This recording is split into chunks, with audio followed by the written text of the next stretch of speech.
بعد میں بلدیاتی انتخابات ہوں گے یا نہیں ہوں گے اس کا فیصلہ آج ہوگا، کیونکہ پاکستان تحریک انصاف اور جماعت اسلامی کی جانب سے جو الیکشن کمیشن کی جانب سے مؤخر کرنے کا احکامات جاری کیے گئے تھے انتخابات کو، اس کے بعد اس کو اسلام آباد ہائی کورٹ میں چیلنج کیا گیا تھا۔ گزشتہ روز بھی اس پر تفصیلی دلائل دیے پی ٹی آئی کے وکیل نے بھی، اور اس کے ساتھ ساتھ اٹارنی جنرل اور الیکشن کمیشن کے وکلاء نے بھی دلائل دیے تھے۔ جسٹس ارباب طاہر نے اس کیس کی سماعت کی تھی، اور جو آج عدالت نے معاونت کے لیے اٹارنی جنرل کو بھی طلب کیا تھا اور ان سے کہا تھا کہ وہ اس حوالے سے عدالت کی معاونت کریں۔ الیکشن کمیشن نے بتایا کہ چونکہ نئے قانون آ چکا ہے جس کے بعد انتخابات کرانا ممکن نہیں، الیکشن کمیشن کی جانب سے بتایا گیا کہ بیلٹ پیپرز تو چھپ چکے ہیں لیکن اب انتخابات نہیں ہو سکتے، اب نئی حلقہ بندیاں ہوں گی، اور نئی حلقہ بندیوں کے لیے 65 روز درکار ہوتے ہیں۔ اس کے بعد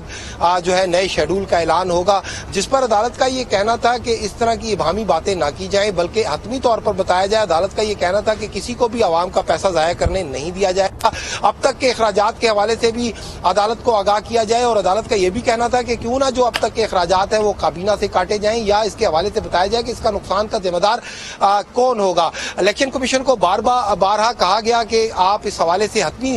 طور پر آگاہ کریں کہ آپ الیکشن کب کروانا چاہتے ہیں۔ تو عدالت نے یہ بھی ایک موقع پر استفسار کیا کہ کیا 31 دسمبر کو الیکشن ہو سکتے ہیں، جس پر الیکشن کمیشن نے کہا کہ الیکشن نہیں ہو سکتے، جس پر پی ٹی آئی کے وکیل نے کراس ٹاک کرتے ہوئے کہا کہ 27 دسمبر تک تو الیکشن کمیشن اس بات پر بضد تھا کہ الیکشن ہو سکتے ہیں۔ ایک دم 24 گھنٹے میں ایسا کیا ہو گیا، جس پر الیکشن کمیشن نے کہا کہ انتظامات کو حتمی شکل دینا ہوتی ہے اور بہت ساری چیزیں ہوتی ہیں جس کو پورا کرنا ہوتا ہے۔ چونکہ اب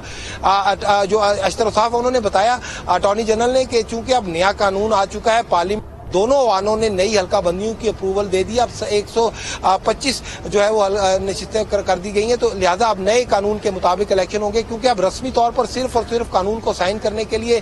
جو ہے صدر صاحب کے سائن کی ضرورت ہے، باقی تمام قانون سازی مکمل ہو چکی ہے۔ تو ان حالات میں جو ہے وہ جو پی ٹی آئی اور جو جماعت اسلامی کی درخواستیں ہیں، یہ پراکسی جو ہے وہ درخواستیں انہوں نے کہا کہ ان کو ڈکلیئر کیا گیا۔ تاہم عدالت نے تفصیلی دلائل سننے کے بعد الیکشن کمیشن کو ہدایت کی کہ وہ